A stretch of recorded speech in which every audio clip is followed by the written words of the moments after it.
Всем привет-привет, мои дорогие любимые! Добро пожаловать на мой канал Diamond Dream. Сегодня будем делать разговор с его душой. Много заявок получила именно на эту тему расклада. Использовать буду колоду Таро Темный особняк. Вам необходимо, как всегда, сконцентрировать ваше внимание на вашем мужчине. Представьте его, назовите его имя, хорошенько визуализируйте. Благодарю вас, мои дорогие, за ваши донаты. Низкий поклон каждому, кто присылает мне подарки. Мне очень-очень приятно. Низкий поклон также моим спонсорам. Благодарю вас за ваши теплые комментарии, за ваши подписки, за ваши лайки, за любой способ поддержки моей работы. Очень вас люблю. Итак, расклад. Разговор с его душой. Давайте посмотрим, в каких энергиях сейчас мужчина находится, что там он себе думает, в том числе в отношении вас. Как всегда, сначала смотрим дно колоды, и здесь у нас король жезлов. У кого-то из ваших мужчин может быть, конечно, принадлежность к огненной стихии, но здесь, конечно, не обязательно, или асцендент в огненном знаке, или же просто нам показывают огненные энергии, в которых находится сейчас ваш мужчина. Король жезлов – это амбиции, король жезлов – это необходимость в социальной реализации, король жезлов – это порой очень даже крутой характер, несговорчивый, упрямый, очень целеустремленный. Человек со своей точкой зрения, очень сложно с этим человеком договориться, если он вашу точку зрения категорически не поддерживает. Страсть. Основное здесь страсть. Движение, огонь. Не значит, что мужчина активен с вами. Отнюдь нет. Но вообще по жизни это такой человек, которого амбиции подталкивают на действия. Так что мужчина сейчас такой харизматичный обычно. Это мужчина, весьма обаятельный. То есть если он захочет понравиться, он понравится. В каких энергиях сейчас находится этот человек? Давайте смотреть, что нам тут продемонстрирует сейчас. Начинается. Король жезлов, вдруг на тебе, повешенный. Да еще посмотрите, какой он смешной в этой колоде. Что-то не решается в его жизни, или же сам мужчина не принимает конкретных решений. В какой бы то ни было сфере его жизни. Будь то работа, будь то отношения, будь то еще что-то. В общем, как-то подвис, завис здесь человек этот. Еще он может чувствовать себя жертвой обстоятельств. Даже может быть себя в чем-то жалеть, что что-то у него не получается. Или кто-то с ним обходится не совсем справедливо, как ему кажется. И как ему хотелось бы. Он совсем другого отношения к себе хотел бы. Еще какие энергии? Давайте побольше сигнификации сейчас посмотрим. Король мечей. И он очень много думает о прошлом. В его прошлом абсолютно точно есть... Смотрите, какая здесь шестерка кубков интересная. Здесь девушка, женщина. В прошлом нежные, чувственные, замечательные такие отношения любовного характера. И вот сейчас мужчина очень много думает об этой женщине, с которой или же отношения завершены, и они оставлены в прошлом, но сейчас все больше и больше у мужчины возникает мыслей по поводу этих отношений. Или же здесь в его жизни сейчас эта женщина из прошлого, с которой он уже расстался вроде как, и вдруг она опять появилась. И в связи с этим у него сейчас пошла волна таких разнообразных мыслей по этому поводу, да, что будет дальше. А еще здесь мужчина может хотеть эту женщину вернуть в свою жизнь. Вот он может обдумывать, а как вернуть прошлое, как вернуть ее. Если он не в расставании с этой женщиной, значит он... И это вы. Это большинство... Для большинства из вас это будете вы.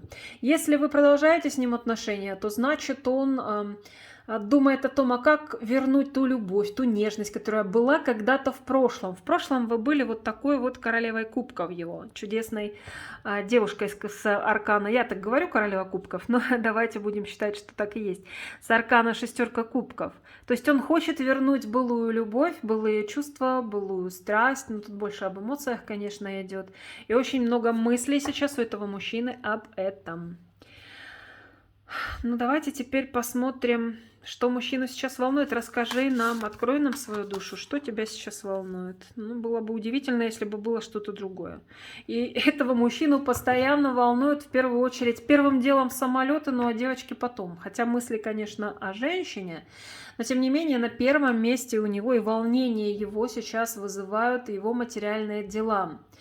Именно материальная сфера, деньги, какие-то дела с коллегами, партнерами, начальством, я не знаю с кем, но это мужчина, это мужская энергетика, и вот это его волнует.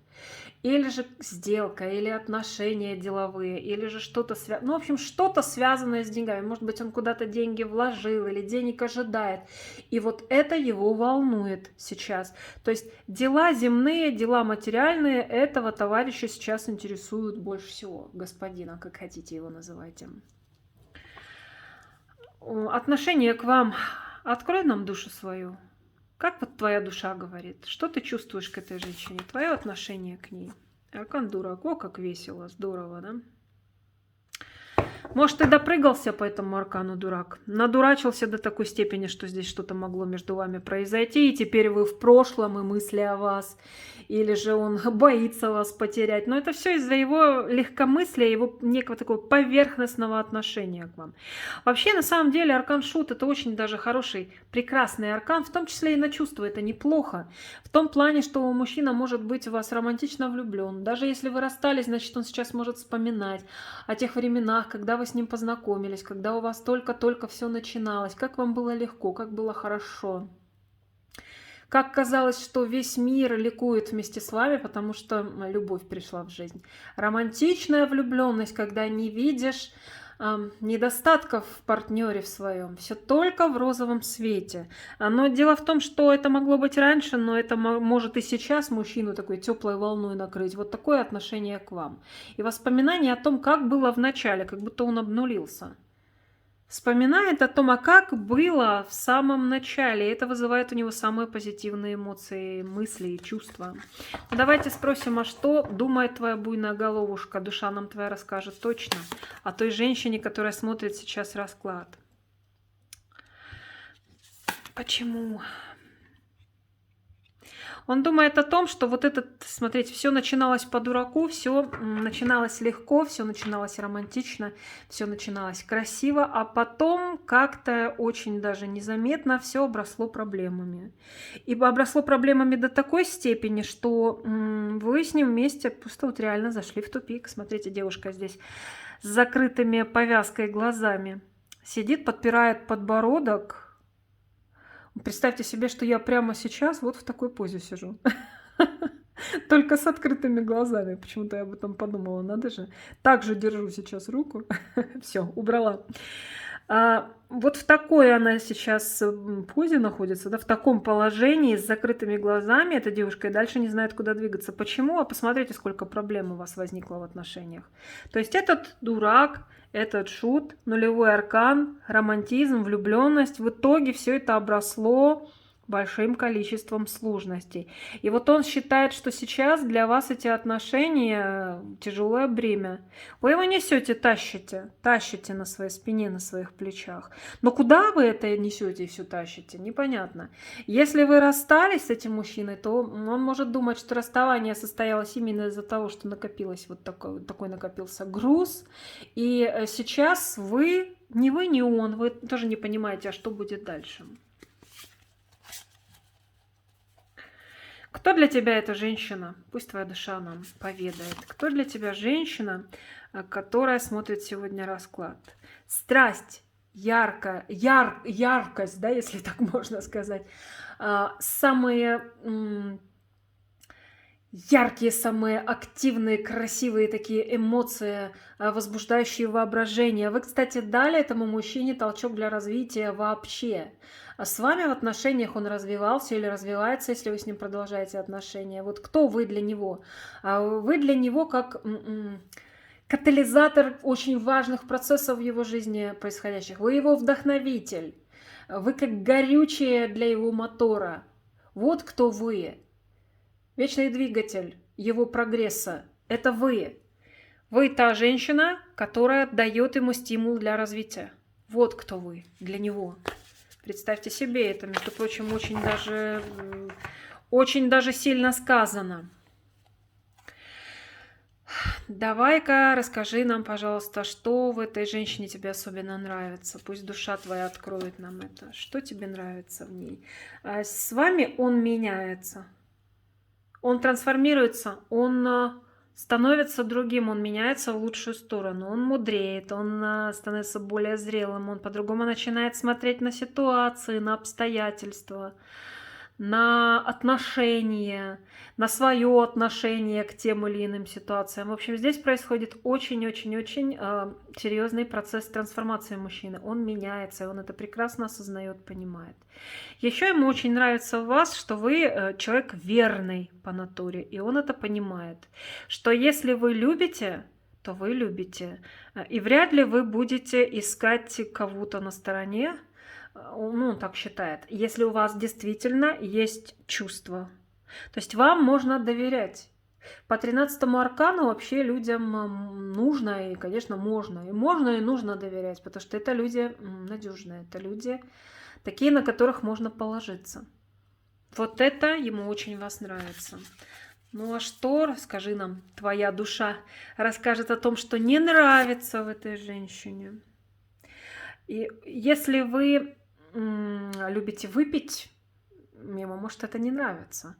Если вы флиртуете с кем-то другим, ему это не нравится. А если, на его взгляд, вы ведете себя легкомысленно, ему это не нравится. А еще, если вдруг в вашей ситуации, не дай бог, но возникла, в ваших отношениях, вернее, возникла ситуация треугольника, смотрите, здесь у нас мужчина и две женщины, он с ними выпивает вместе. Если вы начинаете ему мозг выносить по этому поводу, как он считает, если начинаете предъявлять претензии, ему это, представьте себе, тоже не нравится, потому что не просто треугольник. Треугольник, это я сказала, конечно, очень громко. А если треугольник, то понятно, что вы не можете не предъявлять претензии. Если он флиртует с кем-то другим, а вам это не нравится, и вы начинаете ему закатывать там истерики и скандалы. Вот это ему не нравится. То есть у нас вот такой товарищ. Вам флиртовать нельзя с кем-то? Нельзя, это нехорошо. А он может флиртовать. Ему доверять можно. В общем, какой-то такой мужчинка у нас. Противоречивый сегодня. Очень даже противоречивый.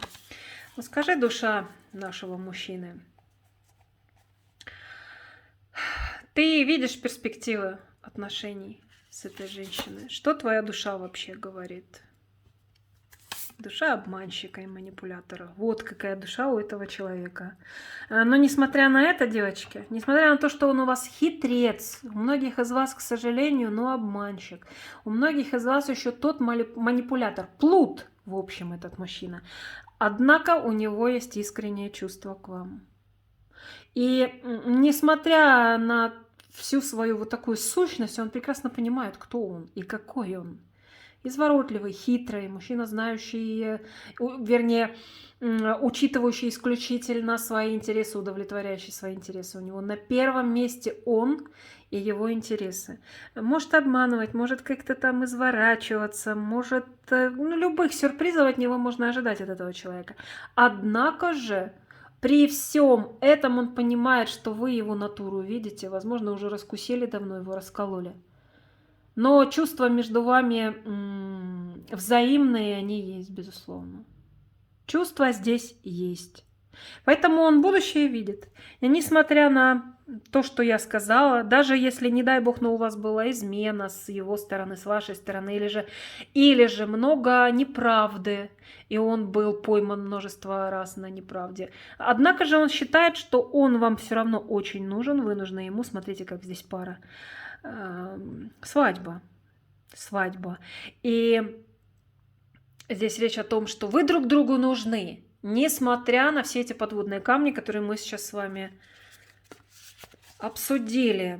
Так что будущее он видит, но он хитрецом каким был, таким он и останется, он не изменится.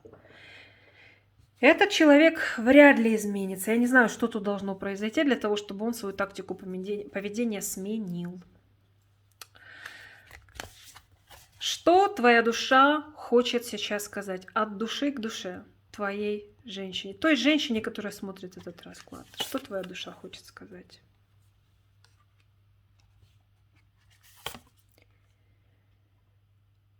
А знаете, что он хочет сказать? Я не зря говорила вам о том, что он очень амбициозный, потому что он хочет сказать, что любовь — это прекрасно, чувство, отношения, да, но ты должна знать и понимать, как бы, и принимать тот факт, что для меня на первом месте мои дела. Мои дела, мои достижения, мои проекты, моя карьера, моя работа — это для меня на первом месте. Не зря я сказала первым делом самолеты, ну а девушки потом. Да, вот я такой, как я есть, и, пожалуйста, принимай меня таким, как я есть. Я не умею особо проявлять эмоции, я редко говорю ласковые слова, да, здесь так и есть. Не потому, что я такой-сякой нехороший человек, а потому, что я такой по натуре. Принимай, пожалуйста, меня таким, какой я есть. Если я ревную, или если я выхожу на конфликт, или я веду себя как-то странно и незрело, я хочу, чтобы ты принимала меня таким, какой я есть.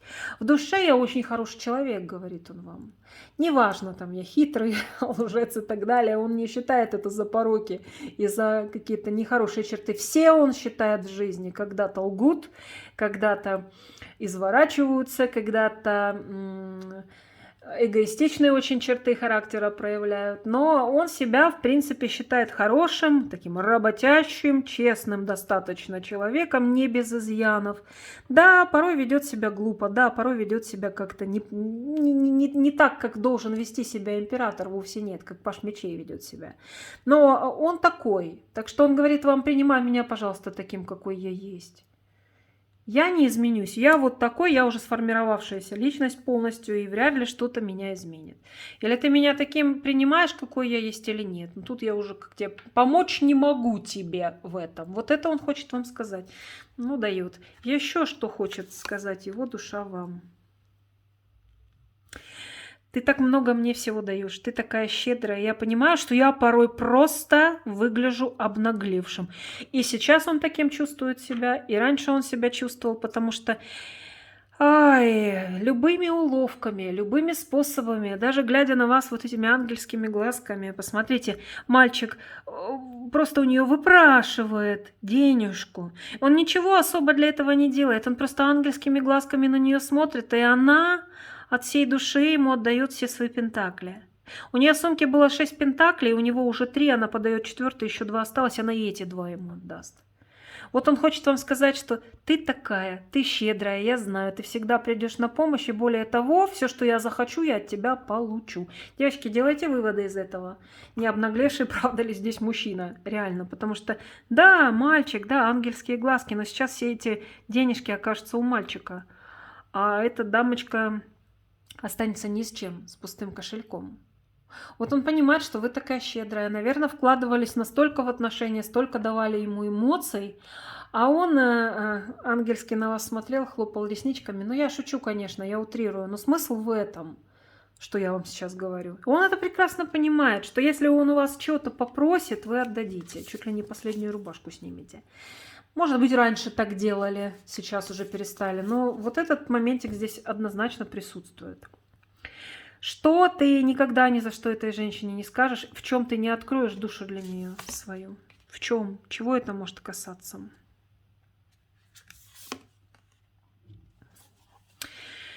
Этот мужчина, он мечтатель по натуре.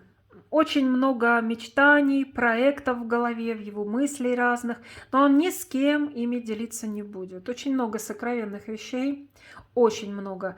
И он даже с любимым человеком, с любимой женщиной не способен этим поделиться.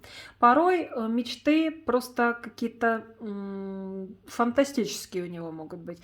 И он не считает нужным, он смиряет свое желание с кем-то этими мечтами, этими мыслями, фантазиями, еще фантазер он может быть. Он не считает необходимым с кем-то делиться, в том числе с вами. Так что нам вот показывают очень много разных мыслей у него, очень много мечтаний. Мечтает и это заработать, и это выиграть, и это, чтобы ему на голову как награда упала, и это там еще что-то, и это, и это, и это. Масса всевозможных желаний, мечтаний, порой даже таких кажущихся безумными. Но он верит все-таки в то, что это осуществимо, но ни с кем делиться этим не хочет. Давайте еще спросим его душу, в чем его страхи. Какие страхи? Может быть, откроет нам его душа? Чего он боится, этот мужчина? Смотрите-ка, ему очень нравятся женщины самодостаточные и очень красивые, ухоженные, прям такие лапочки, красоточки, очень нравятся. И в то же время он таких женщин боится. Он опасается, что он может быть недостойным такой женщины, может не дотянуть в чем-то до нее. А еще он боится того, что женщина может иметь меркантильный интерес к нему. Он этого бы категорически не хотел, чтобы женщина имела к нему меркантильный интерес. Но вообще у него есть еще и комплекс. Действительно, комплекс, возможно, неполноценности. Когда он видит женщину во всех отношениях, вау, какую самодостаточную, он комплексует. А считает ли он вас такой женщиной? Конечно. Он вас считает еще гораздо более... Он круче о вас считает, чем вы просто самодостаточная и красивая. Он считает, что вы реально богиня. Более того, у вас такая сильнейшая энергетика, вы настолько мудрая, у вас такой богатый духовный мир. Он считает, что вы — это целая вселенная. То есть вы необычайной ценности человек, необычайной духовной глубины человек. Так что вот так, да, считает. Так что, девчонки, он и перед вами комплексует, этот товарищ. Ну и хочу еще спросить вашего мужчину, чего ты никогда, ни за что, ни при каких обстоятельствах, мы уже спрашивали, один вопрос задавали, даже если тебе очень хочется открыть это, чего ты не скажешь женщине. Вот чего ты не скажешь. Еще хочу узнать, еще хочу узнать. Тут знаете, какое складывается впечатление? Да, действительно так и есть. Во-первых, если вдруг появится интерес к другой женщине, он будет всячески от вас скрывать, как говорится, до последнего, пока уже тайное не станет явным. Но самое главное не это, а то, что чем больше женщина дорога его сердцу, чем больше он понимает, что к ней привязывается глубже и глубже, и что она для него все большее и большее значение имеет, тем сложнее становятся его отношения с ней. Он это понимает сам прекрасно, и он, возможно, даже и хотел бы с вами это обсудить, но не хватает смелости, не хватает даже зрелости с вами это обсудить. Вот это его проблема. И проблема эта в том числе и в отношениях с вами. И вот эту проблему он ни за что, он не может это признать. И вряд ли когда-либо вам это скажет. Ну что, сегодня получился вот такой расклад. Благодарю вас, мои дорогие, за то, что досмотрели до конца. Буду очень вам благодарна за лайк, за теплый комментарий под моим видео. Подписывайтесь, пожалуйста, на мои каналы. Всех очень люблю, нежно целую, обнимаю. Желаю всем счастья, любви, добра, гармонии, вдохновения и, конечно же, защиты и покровительства высших сил. Пока-пока, мои драгоценные. До следующего расклада.